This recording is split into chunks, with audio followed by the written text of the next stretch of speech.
Good afternoon, everyone. Welcome to Knitting with Sam Barsky. I'm Sam Barsky, and today I'm going to first of all show you what I'm wearing. This is my Wizard of Oz sweater. As you can see, here are the four main characters over here. Over here you've got the Tin Man, the Scarecrow, there's Dorothy, and there's the Lion. So that's to start off. Secondly, within the past week, I finished a sweater, and I'll show you that. This is what I'm calling it the sweeter, with a New Zealand accent, even though they don't use the word in New Zealand. So here it is. The main feature on the front is the cake. Then there are some cupcakes at the bottom, some petit fours, some balloons on the sleeves. That was someone's suggestion. I can't remember whose it was. And on the back, we've got at the bottom more cupcakes, or petit fours, and cookies, and chocolate eclairs, and ice cream cones. So that's my latest sweater.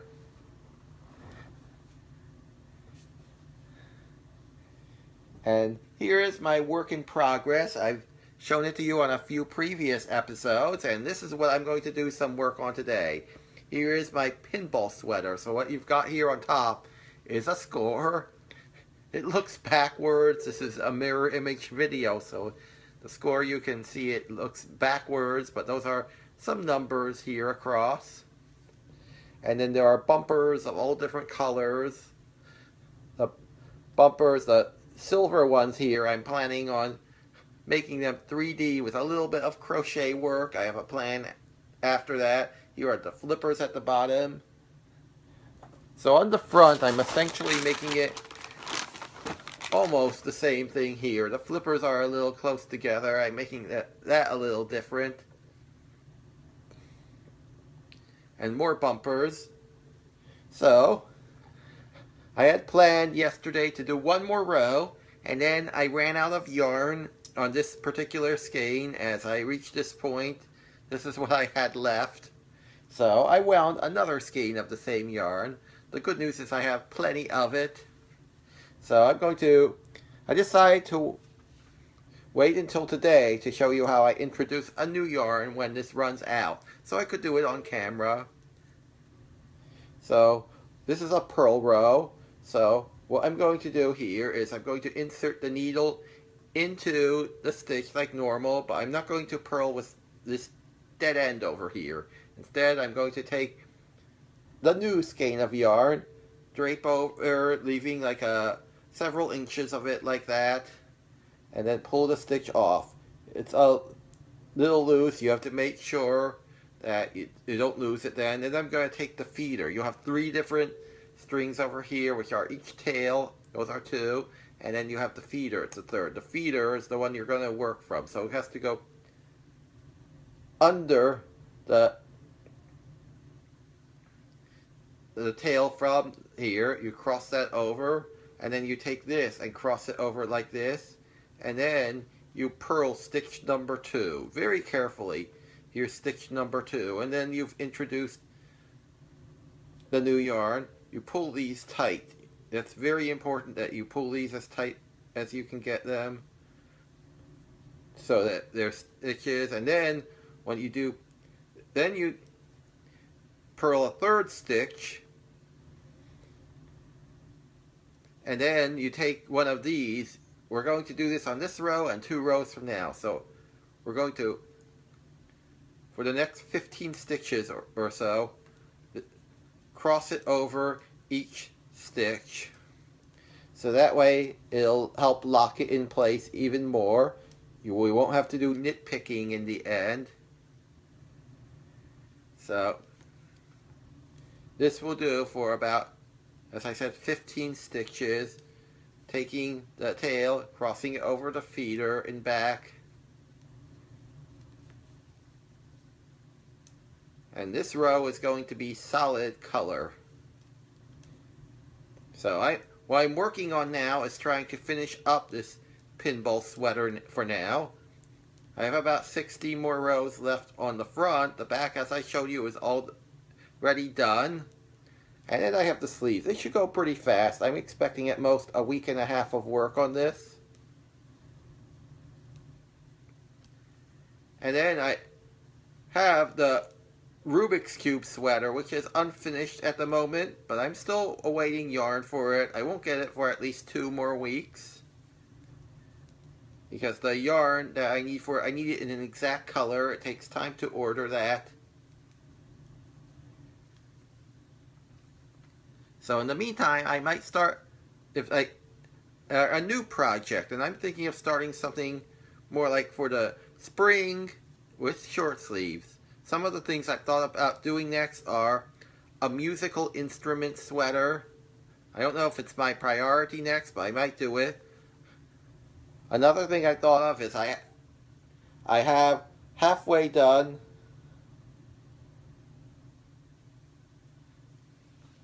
a sweater of Natural Bridge, which is in Virginia. I've been there before. And I want to finish up that one. It's been on the back burner for quite some time. And I do like finishing back burner projects to get it done. It's about a 4-hour drive from where I live. So I'm thinking of doing that. Then I can pose in the location there easily. It can either be a day trip or more likely my wife and I will go there, stay overnight one night, and then drive home the next day. When I saw Natural Bridge, I knew it would be a possible sweater someday, and I had started that project several years ago and just never finished it. So that's another possibility of what I could do next.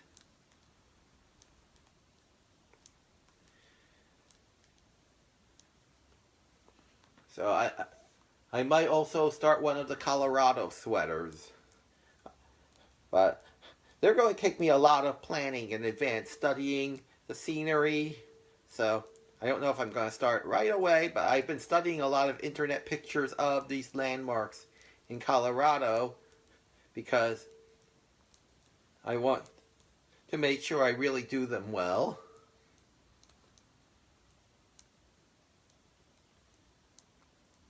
Another possibility that I might do next, I've been thinking of doing an interior of a library sweater with bookshelves. So that might be one of my next projects also. So hi to everyone who's saying hi to me. Greetings to everyone once again.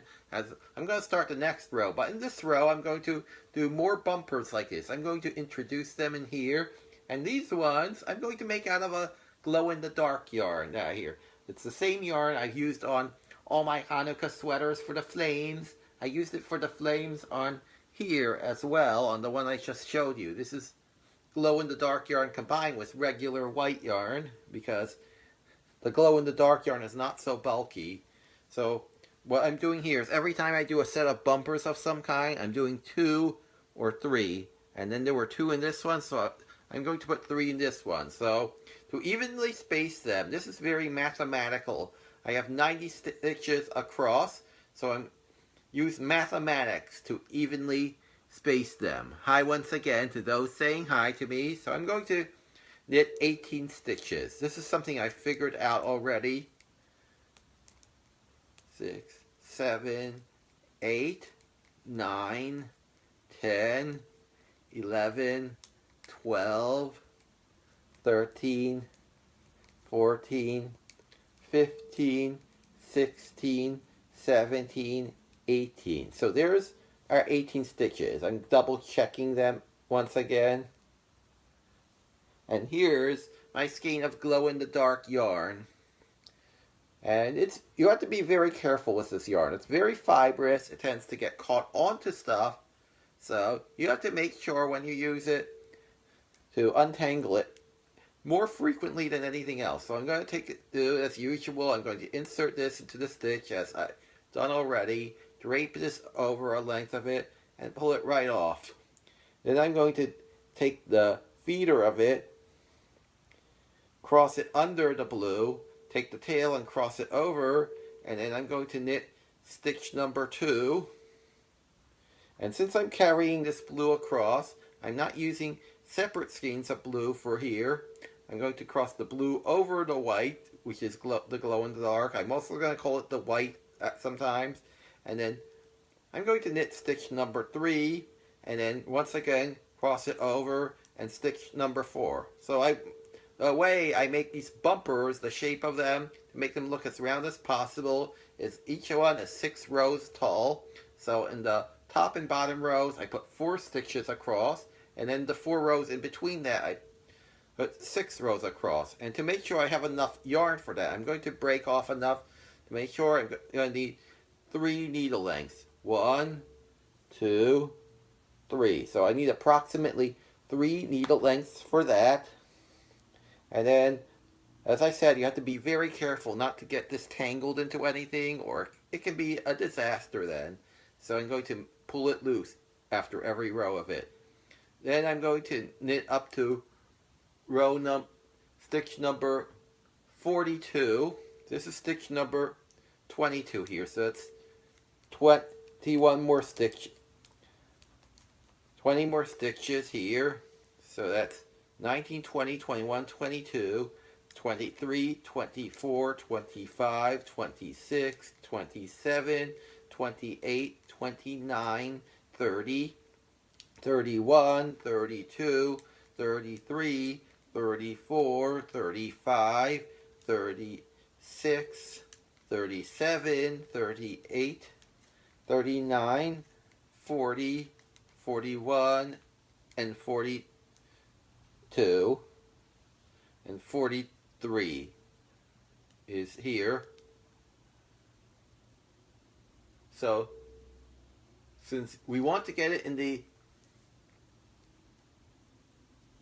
exact middle here, so this is stitches number 44, 45, 46, and 47 over here. This is 90 stitches across. 90 divided by 2 is 45. So stitches number 45 and 46, therefore, since it's an even number, are the 2 middle stitches. And then 44 and 47 after that are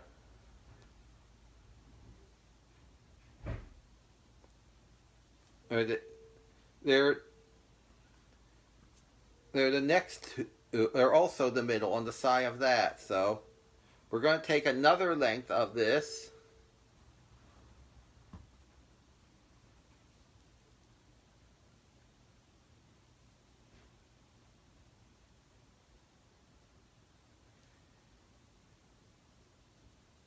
and then we're going to drape it over like this.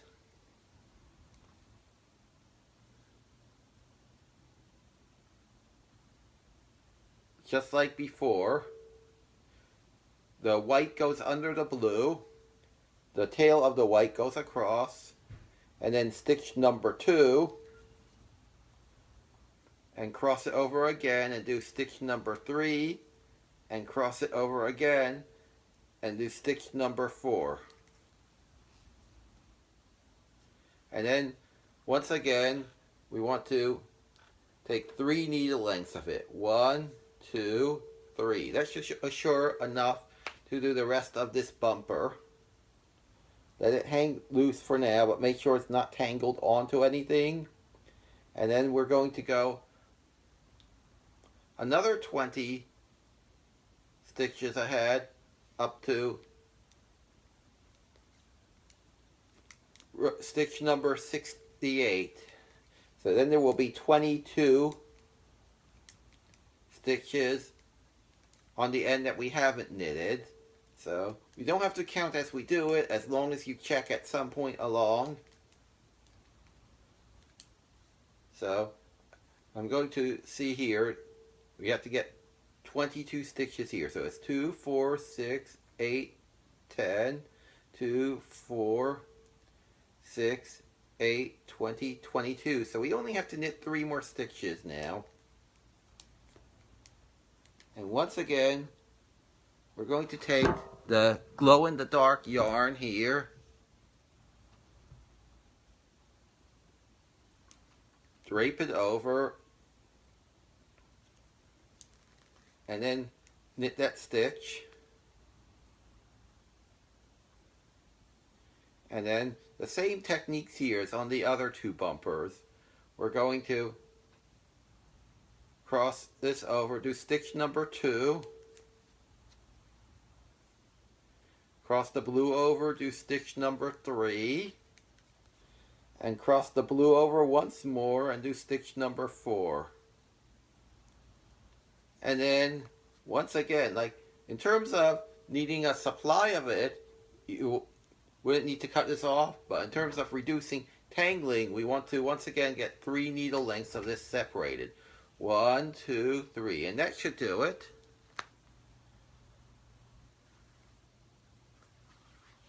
So this we don't need for now.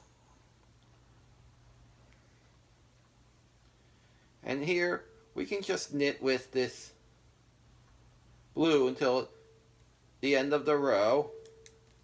But we want to stop before doing the very last stitch,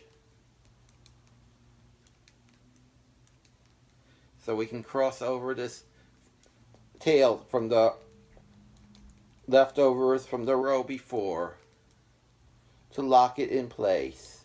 So I'm going to do this, and then before doing this last stitch, here's a tail. As you remember, I added the new ball of yarn before. Now we can knit it, pull this tight, and now we've done the first row of the bumpers. Now we're going to do a second row of bumpers here, and here, because we have the tail, once again, as I mentioned earlier, we're going to have to cross it over the first 15 stitches here in this row. So purl stitch number 1, cross this tail over, purl stitch number 2, cross this tail over, purl stitch number 3, and once again cross this tail over. So I'm just going to keep on doing that until I get to approximately 15 of these stitches, and then I'll show you what I'm going to do with the bumpers. I explained it before, but you'll actually get to see it in person. What I've been doing to get the bumpers here is on every set of 10 rows, I've been starting with rows 1 through 6, including the bumpers, and then rows 7 to 10 out of 10. It's just solid blue across. So this is row 101 through 110 I'm working on now. I'm not going to do all of them on this episode, but you'll get an idea of what I'm going to do. And I'll do this up to maybe row 140, then rows 140 to 150 will be with a white background like on the other side, and then they'll include some numbers for a score, which I'll select the score at random pretty much. And then rows 151 through row 60 will be for the neckline. So I think that should be enough. 2, 4, 6, 8, 10, 12. That's perfect, 15. So now I can show you what I'm going to do here. So I'm stopping 1 blue stitch shy of the white. And then I'm going to take the white. It's glow in the dark, but I'm just calling it white for now. Make sure this is free from everything else. And then purl the white on top of the blue. Make sure it goes under, doesn't get tangled, and then once again purl the white under the blue. Take the white under the blue again, and then purl another white stitch. Repeat that again here. And here it gets to be a little tricky. This is only in row number 2 we have to do this. We're going to take the tail from the white that we introduced before and cross it over the white here. Also, as you cross it under the blue here, you have to do both. And then purl stitch number 5. Pull this tight, this tail, and that locks it in. And then once again pull this through, and then go under the blue. That's always important. And then purl stitch number 6. And there we got it. And it's always important with this glow-in-the-dark yarn, which is so fibrous, to let it hang free and not be tangled into something else. So now we can just purl with this blue yarn up to the next bumper, leaving one blue stitch short so we can expand it from 4 to 6.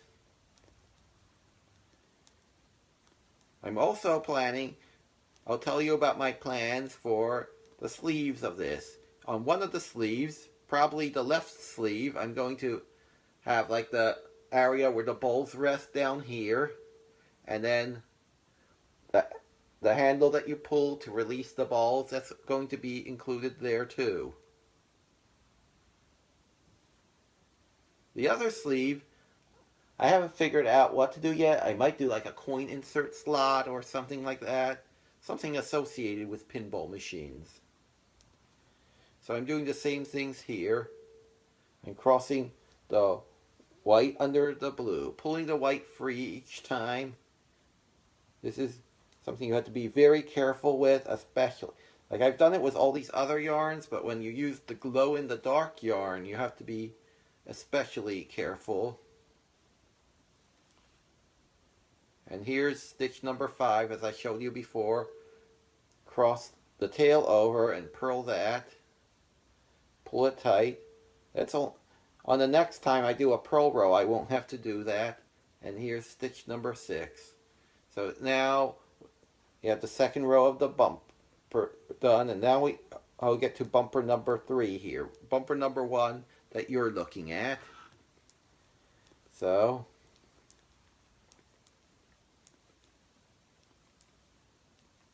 I thought it would be neat to have some glow-in-the-dark bumpers.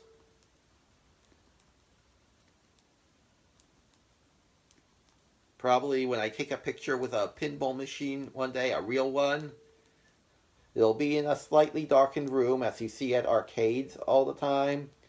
So it might actually glow in the picture. So here's the tail for this final bumper over here.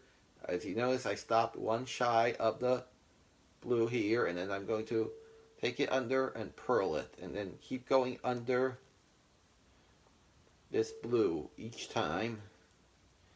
The reason why I decided to use one strand of blue is because it's actually easier. When you have this an object this small, it doesn't make sense to split the blue yarns here. It just makes sense to carry it across this way, which you can do with small objects. You can't do it too much, but you can do it with small objects like this.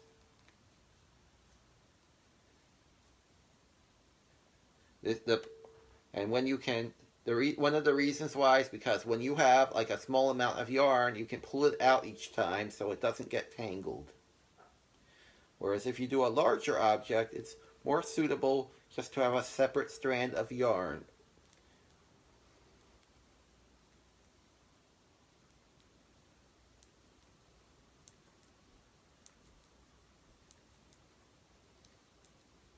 So now I'm just purling to the end of the row. And now you'll get to see these techniques on the purl side. I'm going to do the final row of this episode.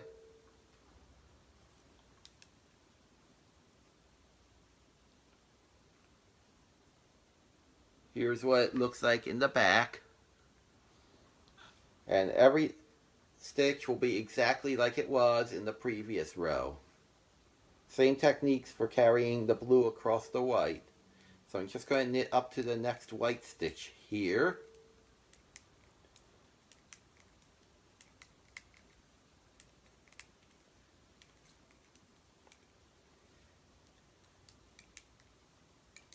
And then you'll get to see what it looks like on the purl side as I cross over. So here's the tail here. As you see, it gets caught on everything because it's so fibrous, as I've mentioned before.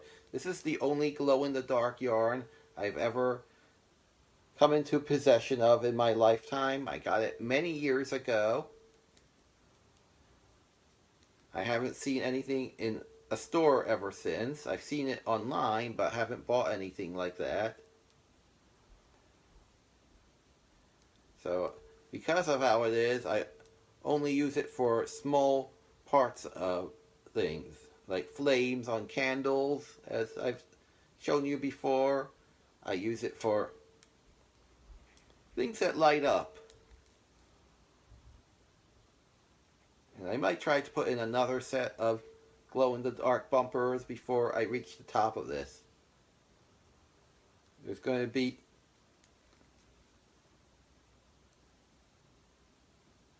probably 3 more sets of bumpers on here before that I get to that. There, got through one, and also as this gets shorter, as I knit more stitches out of it, it's going to be easier to avoid getting it tangled. That's another advantage I have here.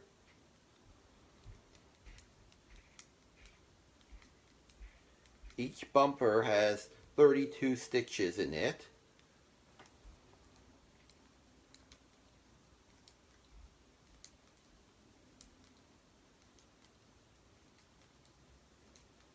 And that's how I know to do like 3 needle lengths. It seems to have provided enough. So here's the next one. It would be interesting if one day I could get some glow-in-the-dark yarn that under normal conditions appears in all different colors.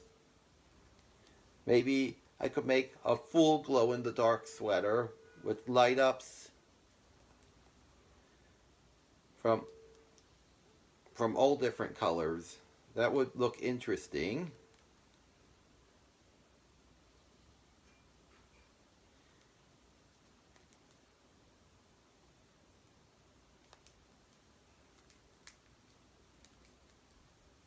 So here, one more to go through. You'll get to see what it looks like, and then I'm going to end the episode after that.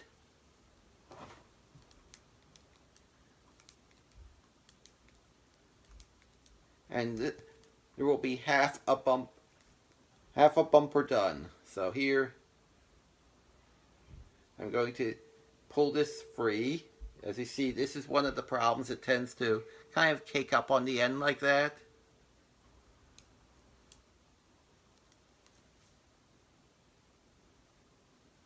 So as you see, as I've shown you before, I'm going underneath the blue for each stitch to carry across.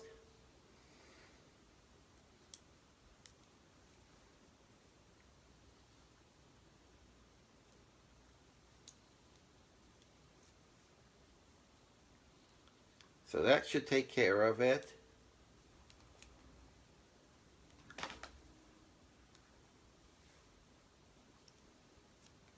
So now I just have to knit to the end of the row, and since everything's going so well, I'll do one more row for you on the show, since I have a little more time.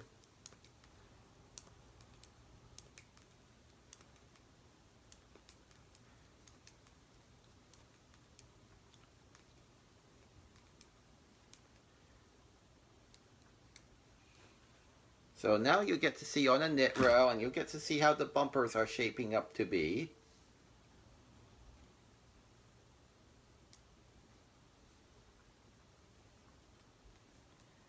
As you see, I've alternated the bumpers between a few different colors, and those are white, purple, and silver.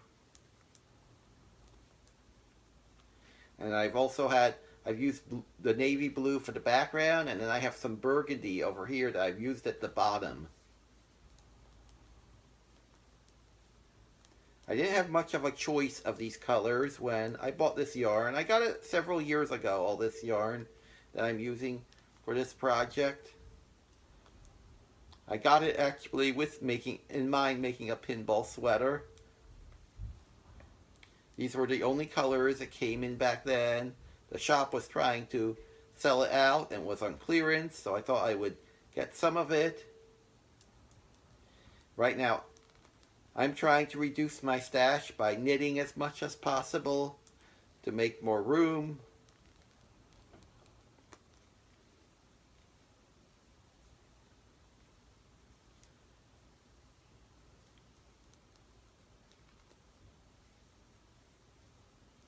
So here I got through bumper number 1.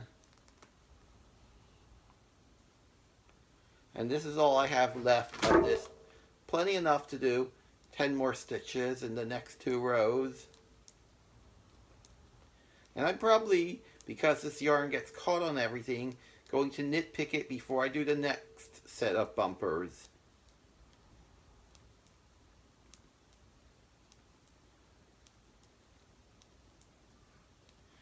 This is the only yarn I'm using in this project other than the yarn that the main yarn that I'm using. This is the main yarn I'm using. It's called Barocco Lustra. I'm not very much familiar with it, but it's just perfect for this project.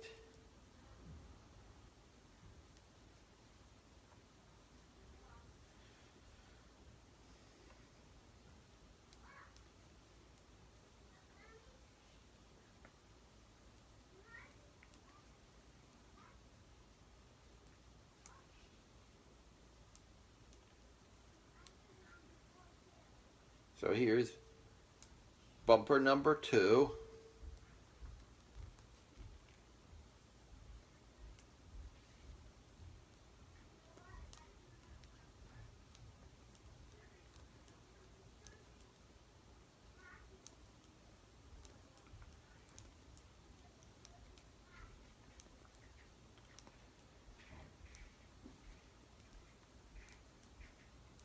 And then finally, we're almost at bumper number 3.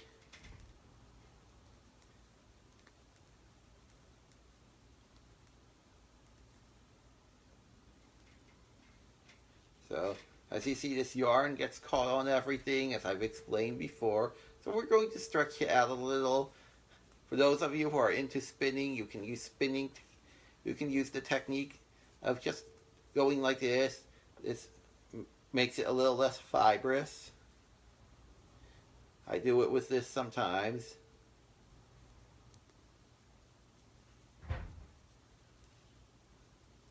And now it's going a lot more easily.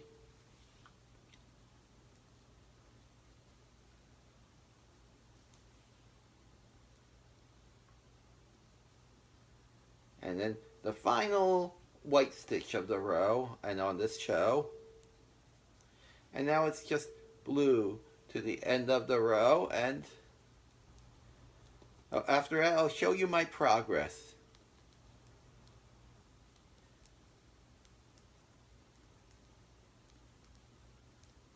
So we got 5 rows done on this episode. I have a group tonight that meets at a local library once a month that I'm going to, and then I'll finish it there. So here's all the progress.